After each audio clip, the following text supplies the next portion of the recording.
I just had a blast with the $20,000 you saved up. Recently, after returning from a 7 days overseas trip, my mother-in-law Isabella called me with a triumphant tone. Saved money? 20K? What is she talking about? I have no memory of 20K. As a freelancer, I indeed have some savings for emergencies, but that's just in my bank account. I don't keep such large sums on hand, and my banking card is right here. Normally, no one else could withdraw such a large amount anyway. You did give it to me, so I took it from the sideboard drawer. You guys are rich. It's fine. What? I don't understand, but it seems you had fun. Thank you. Count on me for the next time. After leaving these words, the call ended. 20K. What money could that be? This question was answered when Anthony returned home. Ah, so that's what it was. A month later, multiple calls from Isabella came in. I completely ignored them, but when I checked, there were over 80. It's baffling, but it's her own fault. As I was looking at my mobile phone screen, another call from Isabella came in. I intended to ignore it, but eventually answered due to her persistence. Hey, what do you think you're doing? What does she mean? She's reaping what she sowed. Isabella's shrill voice resounded through the room from the mobile phone speaker. My name is Scarlett. I'm a 32-year-old freelance jewelry designer. I want children, but I'm too busy with work. My husband Anthony is the same age as me. He originally had a corporate job, but now he supports my work as a manager. When we married, my designer work was still sparse, and we relied on Anthony's earnings. But as I approached 30, my work stabilized, and I needed management for my schedule. It looks tough. Can I help with anything? Anthony, in a decent position at his company and expected to advance, bravely quit to become my business partner. With Anthony's management, we now have deals with famous international brands. Even we, as a couple, have our troubles. It's Anthony's mother, Isabella, who lives alone at his family home. Isabella believes we're living a luxurious life and often comes asking for money. You always seem to be living so lavishly. I'm jealous. As a jewelry designer, I'm often invited to new product launch parties or dinners with company executives. For me, it's part of my business activities, part of my job. But to Isabella, it seems like nothing more than leisure for us, and she demands the same lifestyle for herself. I want to throw a party for my friends soon. Can you give me some money for it? Of course I can't afford to give her money just because she asks. It might look glamorous, but it's costly, and there are many business obligations I can't refuse. We're not living in luxury. This is all part of our work. Dressed up beautifully, eating at expensive places? I envy you. She says this with a hint of sarcasm. Isabella just doesn't seem to understand. While I keep refusing Isabella's requests, Anthony, being her son, sometimes gives in and hands her money. If giving her a little money keeps her quiet, then it's a small price to pay, he says. For Anthony, it's easier to give her some money than to deal with her interrupting our work. But Isabella's demands only escalate. It's left both of us at our wits' end. I want a new dress for an upcoming gathering I've been invited to. Just the other day, Isabella came over and pestered Anthony. A dress? Wouldn't a two-piece suit work? We've been asked to buy clothes before. There might be cheaper options, but what Isabella wants is certainly not cheap. It's a fancy party. Everyone will be dressed up. I can't be the only one in old clothes. Isabella makes a fuss. I think proper attire, old or new, shouldn't matter. Oh, speaking of dresses, I need a matching bag too, so I'm counting on you. With that, Isabella left. Anthony had set up a credit card in Isabella's name because of her frequent money demands, telling her to use it for her expenses. At first, she overspent and got warned by Anthony, but she showed no sign of changing.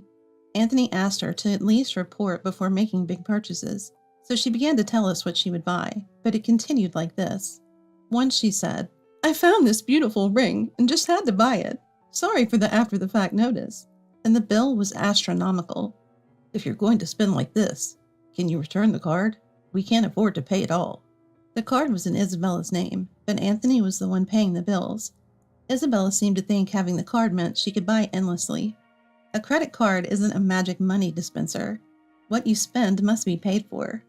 Since the money wasn't coming directly out of her wallet, Isabella kept using the card. So Anthony decided to put a limit on her card spending. What the heck? I couldn't pay for my shopping the other day. Why? Isabella stormed in, complaining. We're struggling with the payments because of your overspending, so we've lowered your monthly limit. It's still enough, right? Just because you say that, you two are still dressing up, going to fancy places. How is what I'm doing any different? Isabella, that's part of our job. If that's a job, then what I'm doing isn't any different. It's unfair that only you two get to have all the fun. The product launches and parties often take place in luxury hotel event halls or restaurants, but our attendance is for work purposes. To Isabella, it seems like we're just dressing up and having fun. Still, since putting a limit on her credit card, she seems to have quieted down a bit. Sometimes Isabella comes to our house and seems to complain about something to Anthony, but for a while life went on without major issues. As the end of the year approached, there was a change in my work. A foreign brand manufacturer approached me with a proposal to expand business dealings by moving our base overseas. I was over the moon with excitement. If this worked out, I could join the ranks of top-tier designers.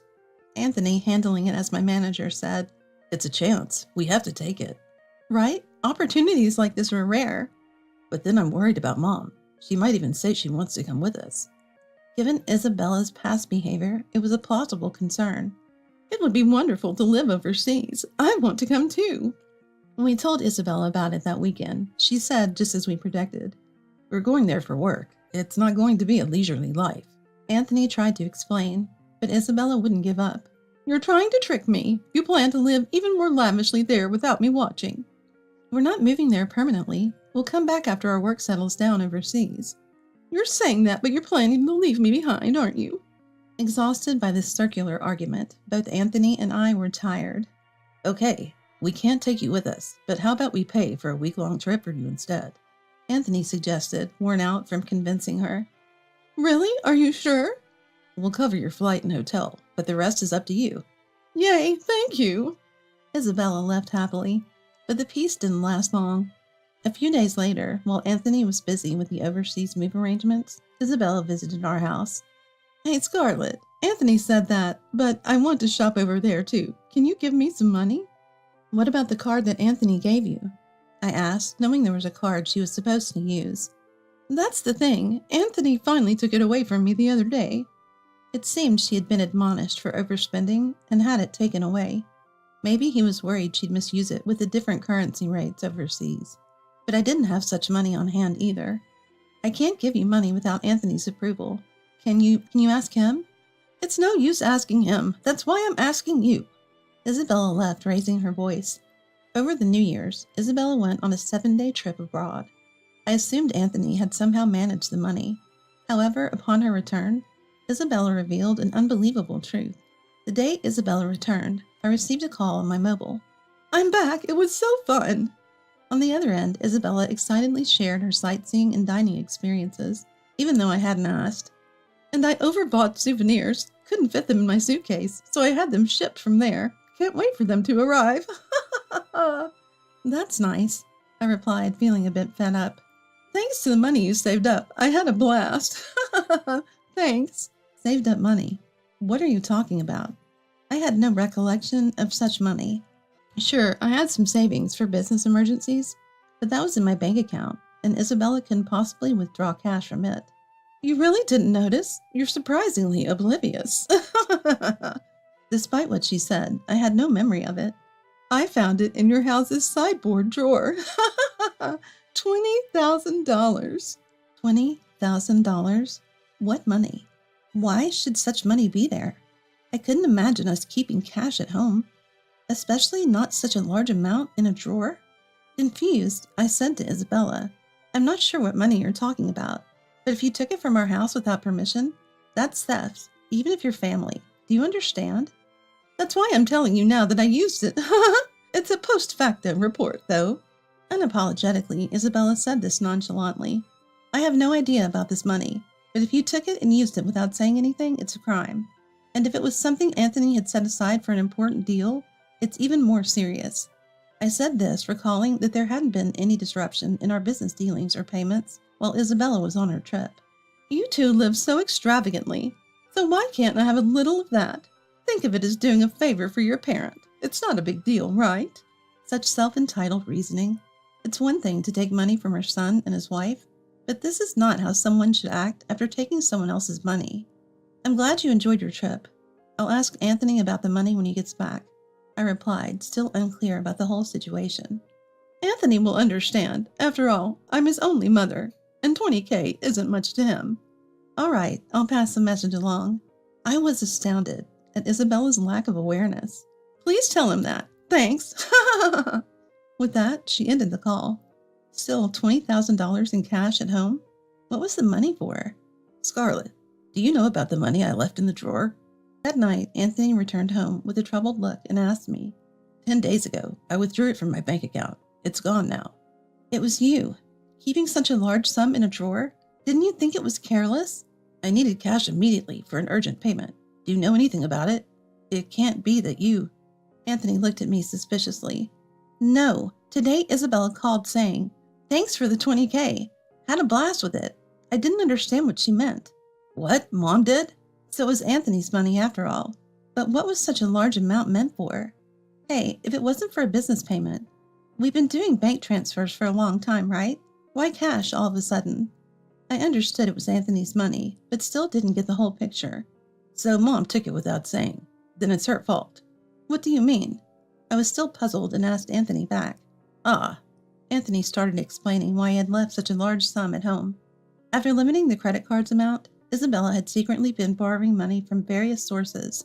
This included payments on consumer finance cards and credit cards she had secretly opened. When Anthony found out, he took all her cards and prepared the cash to repay Isabella's ballooning debt. Although if I gave her cash, she'd spend it herself, so I planned to pay the institutions directly. A bank transfer would leave a record in our accounts.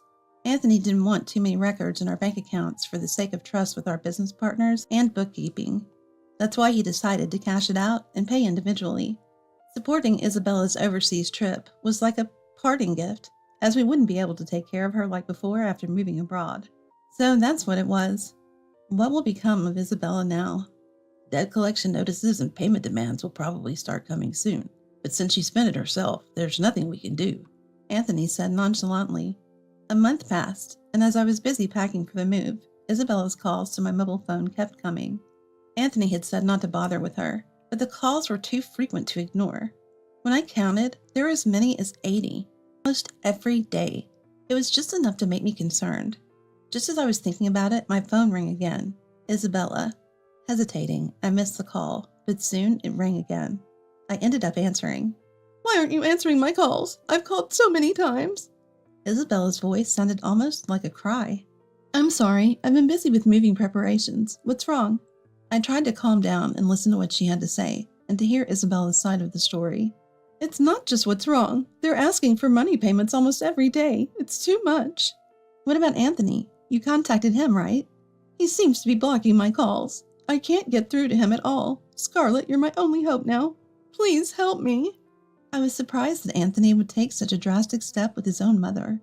If he had paid off Isabella's debts with the money he had prepared, the situation wouldn't have happened. It seems Isabella is now inundated with collections letters from finance companies and consumer lenders. The collections calls are non-stop, and she seems helpless to do anything about it. I had never witnessed such a scene before. It was something I thought only happened in dramas. I'll mention it to Anthony, but I can't say what he'll do. A mother in trouble? It's a son's duty to help, right? Please ask him for me. Okay. With that, the call ended. We need funds for our business expansion overseas, and we can't afford to help Isabella. Besides, it's her own fault for using the money Anthony had prepared to pay off her debts. She called you. Just ignore it. When I told Anthony about the call, after he returned home tired, he dismissed it coldly. I had planned to sort things out before we left, but she wasted the opportunity herself. That's true. The money was originally intended to clear Isabella's debts. She used it for a lavish trip instead, leaving no room for excuses. Despite continued calls from Isabella, I set her number to block just like Anthony. Though I wish I could help her, being Anthony's mother, there's nothing I can do if he's decided to ignore her. Meanwhile, the day of our move overseas was drawing closer. I have to finish packing. As I looked around the still cluttered room, I thought, apparently Isabella ended up selling her house to pay off her debts. In addition to the 20K that Anthony had intended to repay, she seemed to have hidden more debts. The amount was so large that even after selling her land and house, she couldn't pay it all off. The total balance was unimaginable. Hey, our family home? It's gone. Are you okay with that? How can I be okay? But there's nothing we can do. Anthony looked somewhat sad. Losing the house where one grew up must feel like a great loss. Having lost my parents' house early, I understood the loneliness of losing one's family. But unlike me, Anthony lost his place to return to because of his living mother. I can't even imagine how that feels. Isabella is now living in a cheap apartment, struggling to repay the remaining debts with her part-time job. At her age, it must be hard to find work. I feel a bit of sympathy for her.